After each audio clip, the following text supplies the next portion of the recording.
Hey, Stan the Annuity Man, you're on the internet looking at annuities. What's that all about? Are you getting old? You getting worried about stuff that's going to happen? You need income in the future? You want to know what a Qualified Longevity Annuity Contract definition is, the definition of that? You came to the right place. I'm Stan the Annuity Man.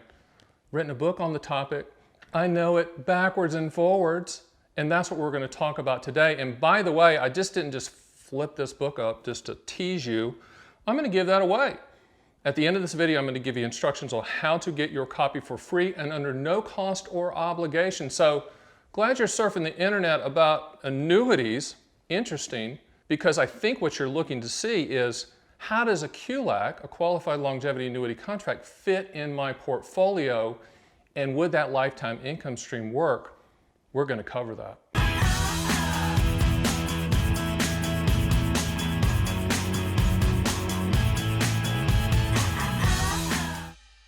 Okay, so Qualified Longevity Annuity Contract. There's a lot to cover, and I'm going to go over the history of the product, the limitations and the benefits of the product, because all annuities have limitations and benefits. You need to know both before making a buying decision. I'm going to tell you how it works, what it solves for, where it fits in your portfolio, and then how to get a quote and make a good decision on if a Qualified Longevity Annuity Contract actually fits for your specific situation. So let's get to kind of the overall 30,000 foot view of a QLAC. From here on in, when I say Qualified Longevity Annuity Contract, I'm going to say QLAC, or else I'm going to butcher the whole thing. So QLAC, that's what it is.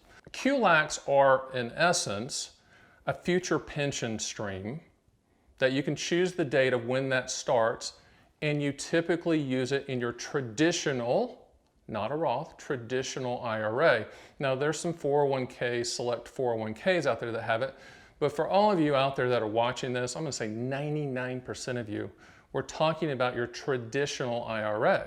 Now, there are some rules involved with all of that, but let's quickly go back to 2014, very good year, because that's when QLACs were brought to life. Now, our friends at the IRS and the Treasury Department, and yes, they are our friends, right?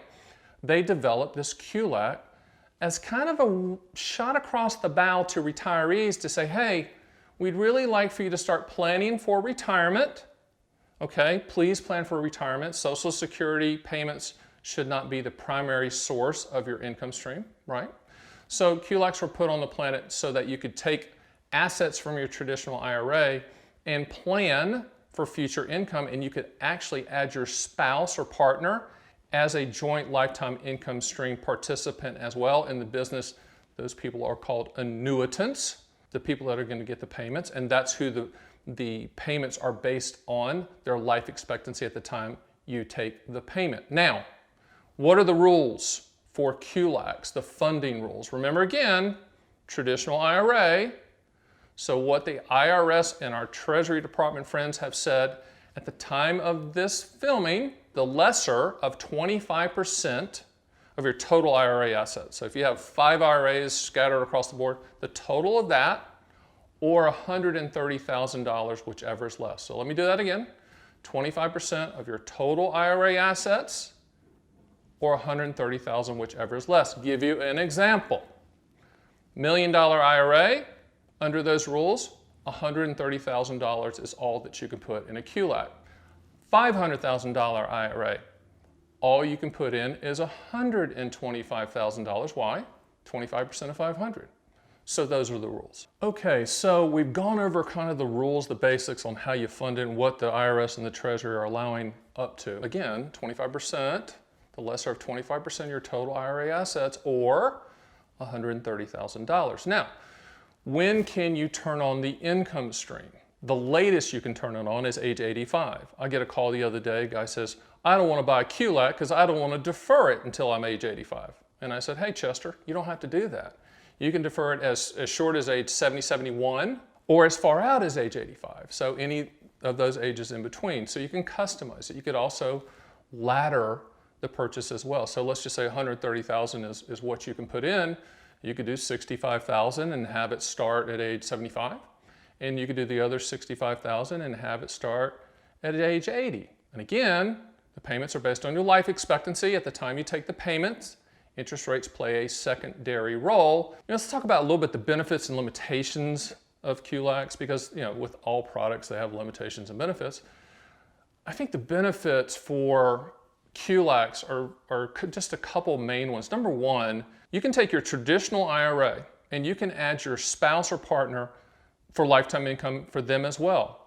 And if they have a traditional IRA, they can do the same for you. That's pretty cool. So your IRA, and you can add your spouse or partner as a lifetime income guarantee participant. The other thing I think is pretty cool is that amount that you're using for the QLAC is not used as part of your required minimum distribution calculations. Okay, so let's just take an example. You have the $1 million IRA, you're the player out there, you got the $1 million IRA, and you buy a $130,000 QLAC. You have it joint life with you and your spouse. You have the income starting at 80. Now, when you go take your required minimum distributions at the end of the year, instead of taking it off the $1 million, you take it off 870. Why? Because that $130,000 is not used as part of the RMD calculations. Will it lower your taxes? It depends on your situation, but in a lot of cases, because you're taking less required minimum distributions, you are legally paying less in taxes. Doesn't happen all the time, but that's a benefit. But I truly believe the main benefit is the fact that you can attach your spouse. You can also combat inflation with income starting at a future time period. Now, limitations, there's limitations, right? Okay, here's the limitations. It's a rigid contract. It's one of those things where there's, once you put the money in, and the Treasury and the IRS did this for a reason, they don't want you pivoting and buying a boat, for goodness sakes. They want you planning for income. The main limitation that people have that drives them crazy with a QLAC is the fact that, let's just say, for instance, you bought one at age 65 and you're turning on the income stream at age 75, just as an example. From 65 to 75, there's no trackable interest rate on that product, meaning that you put $130,000 in and you died at age 73. Let's just say that. So what happens to the money? There's $130,000 that's going to go to your beneficiary, but there's no interest rate growth on that. Now, what's the evil annuity company doing? They are enhancing the payout the longer you have them hold the money. In the South, we say the more it cooks, the more you get. So they are enhancing the payout during the deferral time period, but one of the biggest limitations is no trackable interest rate growth on the product. Okay, so we got to structure these QLACs for you, right? We got to quote them. Obviously, you go to Stan the Annuity Man, we'll quote them for you, all carriers, and send you those quotes. I don't know which one's going to be the highest because they change. It's a competitive world, it's a commoditized world. But most people structure the contract, and it is a contract. So this is important for you to understand how this works. Typically, the most popular structure is joint life with cash refund. Let me explain what that means in English. Joint life means it's going to pay the same amount for your life and your spouse or partner's life. So if you die early, the income stream continues uninterrupted and unchanged for your spouse's life. Now, when your spouse or partner dies, whatever money's left in the account goes lump sum to your list of beneficiaries. That's called cash refund. The other way to structure it is called joint life only, which means that's semi-popular, which means that I could give a rip about my beneficiaries. I hate those kids. They've been nothing but a problem. I want the highest contractual payout for me and my wife. Screw them. And when we die, money goes poof. If you're okay with that, that's fine. That's the highest contractual payout. But most people have worked really hard to get their IRAs to where they're at. They've worked hard for that money. And they want to make sure that the evil annuity company is not going to keep a penny, but the evil annuity company is on the hook to pay them for the rest of their lives. Now, so where does it all fit in the portfolio? It's what I call income later. So income later means I need income at a future date for either me or my spouse, okay, to combat inflation. That's where it fits. It's a pension in the future of which you can dictate when that income stream is going to turn on. For example, and what guy called the other day, and the guy says, but what if I chose age 80 or age 85 to turn it on, but when I get to age 80 or 85, I don't want to turn it on?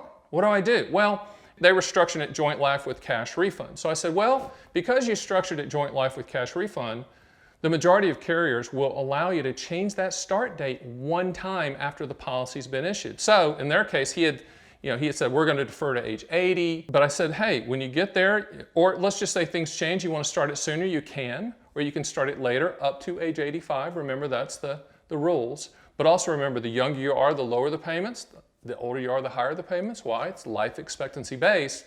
But he felt pretty good about that he could change the start date, because you got to, when you fill out the application, you got to put in a start date. When you get the policy, you'll see the start date. But you have to understand, in a joint life with cash refund structure, you can change that start date one time. Congratulations, you made it to the end of the video. Couple of things before we get to the book stuff, and I do want to send you my book. Number one, go to that video. It's about deferred income annuities, the definition of deferred income annuities. That correlates with the QLAC video that you just watched, because a QLAC is a deferred income annuity. They're just used in different accounts, so and used different ways. So you need to watch that one as well. So let's get to the book. How do you get this great book? Well, I'll tell you what you do.